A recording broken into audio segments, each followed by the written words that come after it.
দর্শক মন্ডলী, আসসালামু আলাইকুম। রূপালী বাগান থেকে আপনাদের স্বাগত জানাচ্ছি। দেখেন রূপালী বাগান, আসলে এই বাগানে নতুন কোনো কুশি নাই বললেই চলে। অনেকে জানতে চাইছেন যে নভেম্বরে কুশি করলে সেই কুশিতে মুকুল আসবে কি না। আসলে দেখেন, নভেম্বর মাসে কুশি করলে সেই কুশি যদি সবুজ হয়, অর্থাৎ এইরকম কালার যদি আসে, তাহলে সেই কুশিতে মুকুল আসার সম্ভাবনা আসে। কিন্তু যদি কালার যদি এরকম হয়, এরকম, তাহলে কিন্তু সে মুকুলে সেই কুশিতে মুকুল আসার সম্ভাবনা নাই। তো যাই হোক, এখন দেখেন গাছের চেহারা আলহামদুলিল্লাহ আছে। গাছ লতা পাতায় ভরে গেছে। তো যাই হোক, এরকম এক অবস্থায় আপনাদের রূপালী বাগানে কী পরিচর্যা করতে হবে সেটা আপনাদের জানাবো। রূপালী বাগানে আসলে সেরকম কোনো কিছু পরিচর্যার দরকার নাই। রূপালী স্প্রে করতে হবে আপনাদের। এই স্প্রের মধ্যে আছে আপনার ম্যানকোজে পাউডার, এখন স্প্রে করবেন। আর মাকড়নাশক অনেক কিছু আছে, যেমন অ্যামাব্যাকটিন আছে, তারপর আছে আপনার অ্যাসিফেট। এগুলো আপনার মাকড়নাশক এগুলো আপনি স্প্রে করতে পারেন। আর এর সাথে 55 স্প্রে করতে পারেন, অথবা সবিক্রম, দমদমা, এই বীজগুলো স্প্রে করতে পারেন। অথবা আপনারা ওই স্প্রে করতে পারেন, ওই যে আপনার ইমিডাক্লোপিড স্প্রে করতে পারেন 0.5 গ্রাম করে প্রতি লিটারে। তাহলে আপনার মোটামুটি সব ক্লিয়ার হয়ে যাবে। তো এই হলো অবস্থা। বাগান আলহামদুলিল্লাহ আছে, ভালোই আছে, খারাপ না। তো আম নেওয়ার উপযোগী। দেখেন এই সাইডটা হলো পরে গাছ লাগানো, এই জন্য গাছগুলো ছোট। দেখেন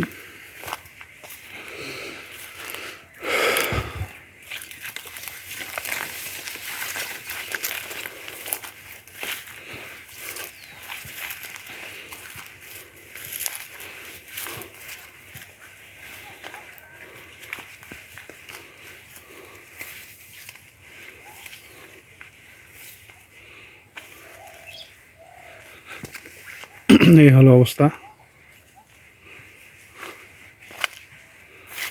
দেখেন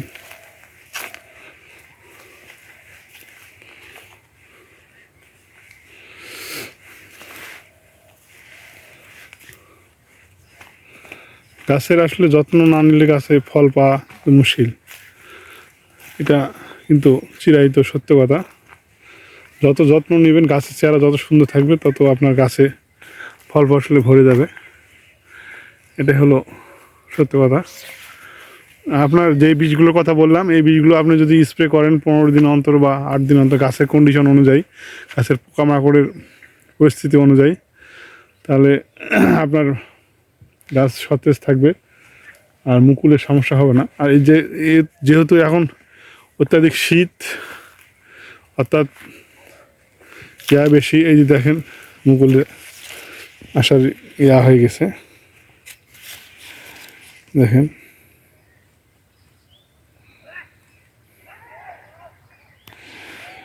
তো এই হলো অবস্থা। বাগানটা একটা ঘুরে দেখায়, গাছের চেহারা দেখেন। এই যে দেখেন কত বড় গাছ হয়ে গেছে, বিশাল বড় বড় গাছ হয়ে গেছে, অনেক বড় বড়। এক একটা গাছে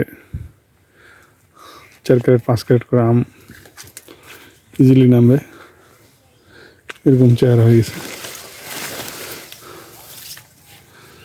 প্রতিটা গাছ নয়, কিছু কিছু গাছ। এই গাছটা চেহারা খারাপ, দেখেন গাছটার চেহারা খারাপ আছে, কিন্তু কাণ্ডতে ছিদ্র করে দিয়েছে পোকাতে নাকি, এই জন্য সমস্যা। অন্য গাছগুলো চেহারা ভালো আছে। এই হলো অবস্থা।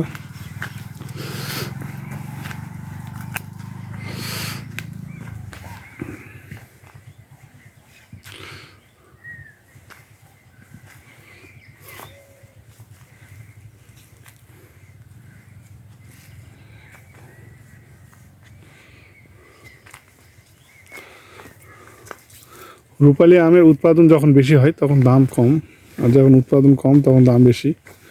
মানে ব্যাপক পরিমাণে রূপালী গাছ হয়ে গেছে, এই জন্য সমস্যাটা বেশি হয়ে গেছে। এই হলো ঘটনা।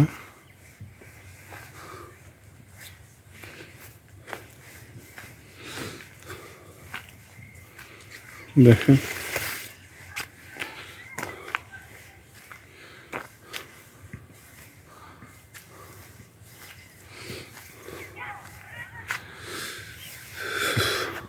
ঠিক আছে, ভালো থাকেন, সে পর্যন্তই। আল্লাহ হাফেজ।